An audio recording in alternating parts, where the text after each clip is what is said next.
वक्रतुण्ड महाकाय सूर्यकोटि समप्रभ निर्विघ्नं कुरु मे देव सर्वकार्येषु सर्वदा।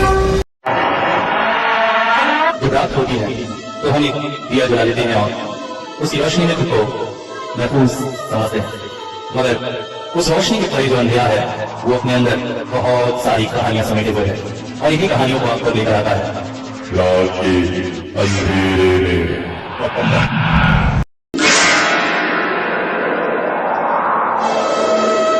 मिसेस सिल्वा का कटा हुआ सर सामने टेबल पर पड़ा था और उनका धड़ पास से गिर गया था और ठीक पीछे खड़ी थी वही भयानक आकृति अट्टहास करती हुई।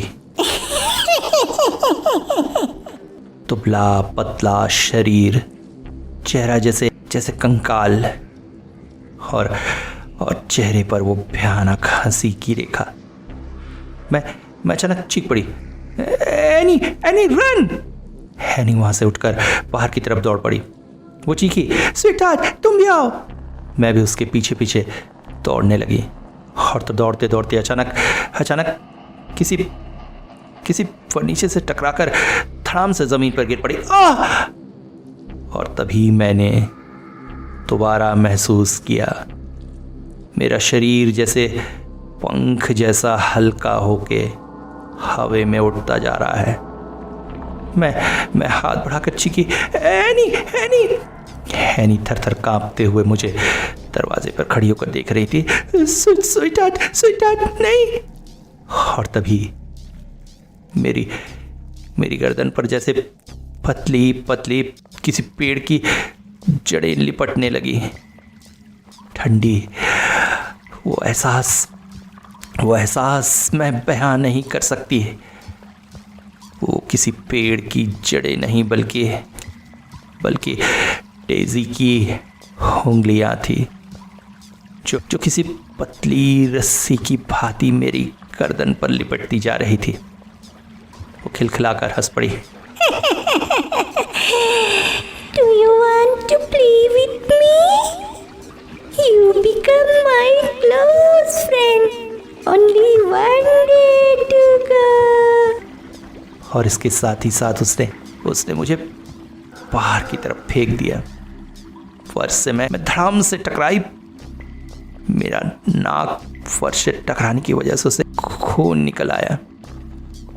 मगर मेरे दिमाग में जो बात कौन थी उसके चलते मेरे पास इतना वक्त नहीं था कि मैं उस दर्द को महसूस कर सकती। Only one day to go. अरे हाँ,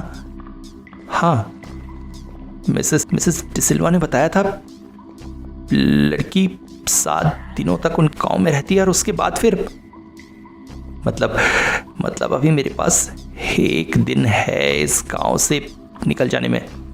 हाँ, मुझे जल्दी करना होगा। जल्दी से हैनी को लेकर मैं यहाँ से निकल जाऊंगी। मैं दौड़कर कमरे से बाहर आई। बाहर अभी अंधेरा था, हल्की बारिश भी हो रही थी और बिजलियाँ भी चमक रही थी। और बिजली की उस चमक में मैंने देखा एनी अपनी माँ का हाथ पकड़े हुए खड़ी है।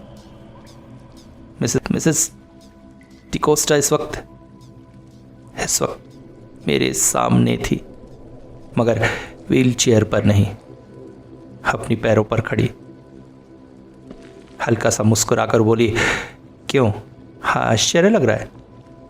तभी अचानक एनी चीखी, स्वीटहार्ट। मैं घबरा कर पलट कर देखी और अचानक मेरे सिर पर एक जोरदार चोट हुई। अपना होश पूरी तरह खोने से पहले मैंने देखा मिस्टर डिकोस्टा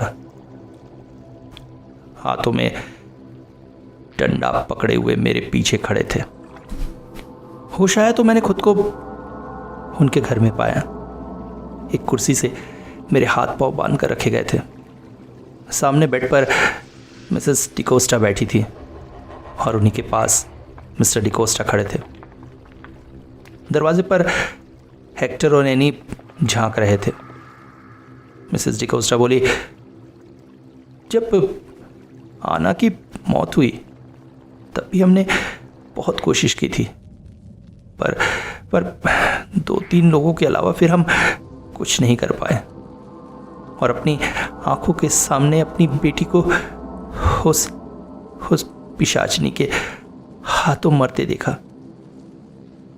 फिर जब मैंने कंसीव किया तो मैं भगवान से बार बार प्रार्थना करती रही कि मुझे बेटी ना हो और हेक्टर हुआ।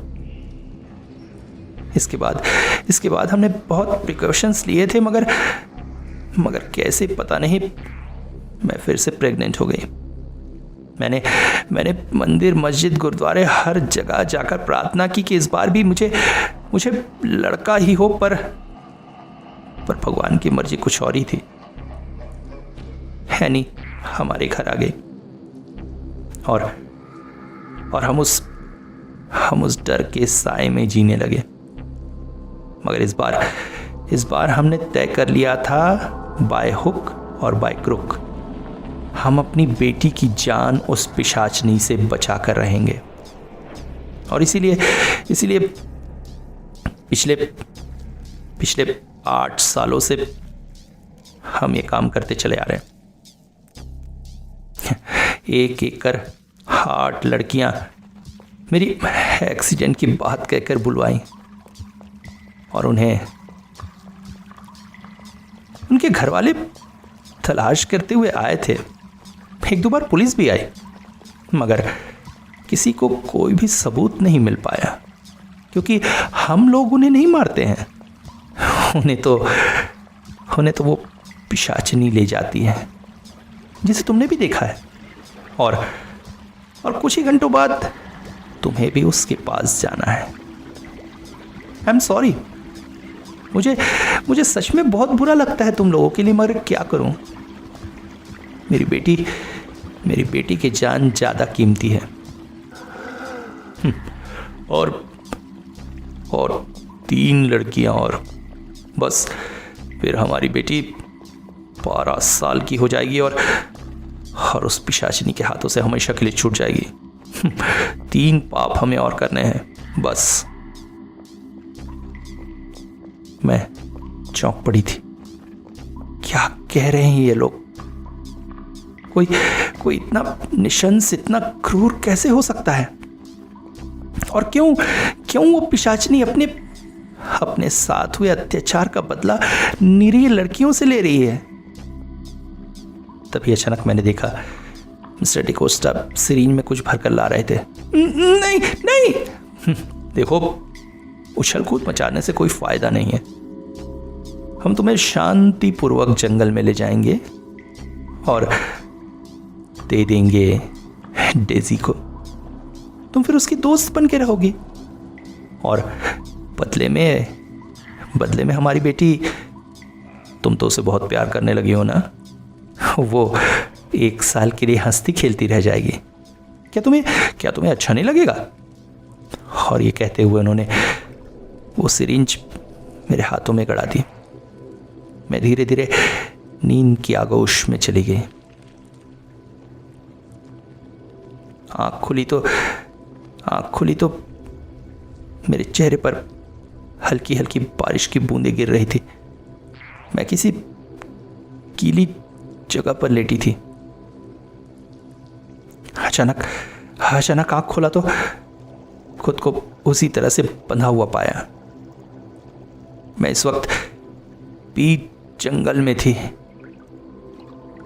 और मेरे पैरों की तरफ मिस्टर मिसेस डिकोस्टा और एनी खड़े थे। डिकोस्टा बोल पड़े, वो होश में आ रही है। हाँ, लगता है डोज थोड़ा ज़्यादा हो गया था।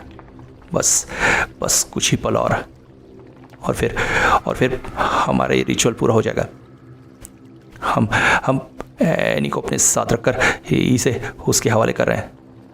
1 साल के लिए हमारी यानी अब सुरक्षित रह जाएगी। हाँ। और तभी उनके चेहरों पर डर के निशान साफ दिखने लगे। वो आ गई। वो देखो जंगल के उस कोने से। और अचानक ही जंगल उस भयानक हंसी से गूंज उठा।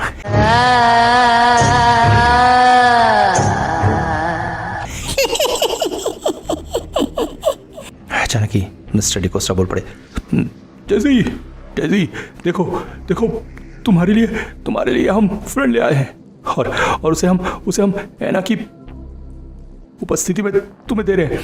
अब एक साल के लिए तुम मेरी बेटी को बिल्कुल नुकसान नहीं पहुंचोगी। चलो चलो चलो जल्दी चलो, कहकर वो तीनों भागने लगे। और अचानक ही मैंने महसूस किया मेरे पास एक काली सी परछाई बढ़ती चली आ रही थी।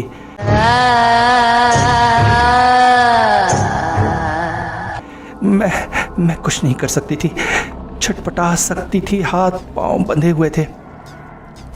तभी वो भयानक चेहरा मेरे चेहरे के ठीक सामने आ गया।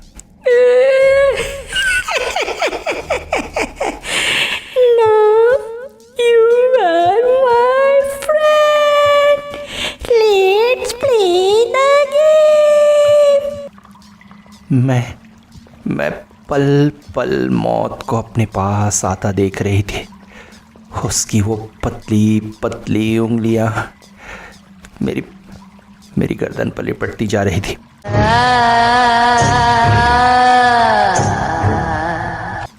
मेरा दम घुटता चला जा रहा था। अगले ही पल मौत मेरे सामने थी कि तभी एक आवाज ने हम दोनों को चौंका दिया। Daisy, I want to play with you. Will you be my friend? मैं चौंक पड़ी और इसके साथ साथ वो पिशाचनी भी चौंक उठी थी। हम दोनों की नजरें मेरे पैरों की तरफ गई। वहां पर एना खड़ी थी। मैं चीख सी पड़ी, एना चले जाओ यहाँ से। नो स्वीटहार्ट, मैं तुम्हें अपनी जगह मरते नहीं देख सकती। ये तो मुझे लेने आई है ना, फिर तुम क्यों? Daisy, I want to be your friend. पर तुम्हें एक वादा करना होगा। ये आखिरी बार है। आज के बाद तुम गांव की किसी भी लड़की को अपने साथ फ्रेंड बनाकर ले जाने की जिद नहीं करोगी। बोलो, आज के बाद इस गांव में लड़कियां पैदा होने पर उसके माँ बाप डरेंगे नहीं। लड़कियां खुशी खुशी बड़ी होंगी, पलेंगी, बढ़ेंगी। वादा करती हो? अचानक ही मेरी गर्दन पर उसकी पकड़ हल्की होने लगी और फिर उसने अपना हाथ एना की तरफ बढ़ा दिया। एना अपना हाथ उसकी तरफ बढ़ा ही रही थी कि अचानक, नहीं एना, रुक जाओ। मिस्टर और मिसेस डिकोस्टा वहां तक आ गए थे। एना चीख पड़ी, नहीं माँ, आप लोग यहाँ मत आओ। मुझे इस डर को खत्म करने दो प्लीज। आई लव यू माँ। पापा आप मुझे इतना प्यार करते थे, मैं तो समझती थी आप मुझसे नफरत करते हैं।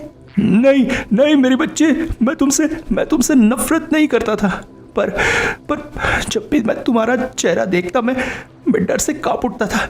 इसलिए मैं जब तुम मेरी गोद में पहली बार आई थी तो मुझे लगा था जैसे मेरी एनी फिर से वापस आ गई है।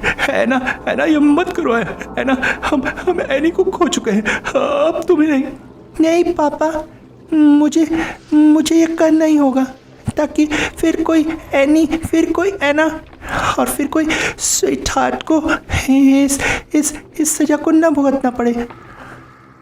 मैं जा रही हूँ, बाय स्वीटहार्ट।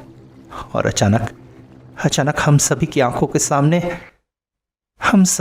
के सामने डेज़ी के हाथ पकड़े एना धीरे धीरे हवा में उड़ने लगी और गायब हो गई।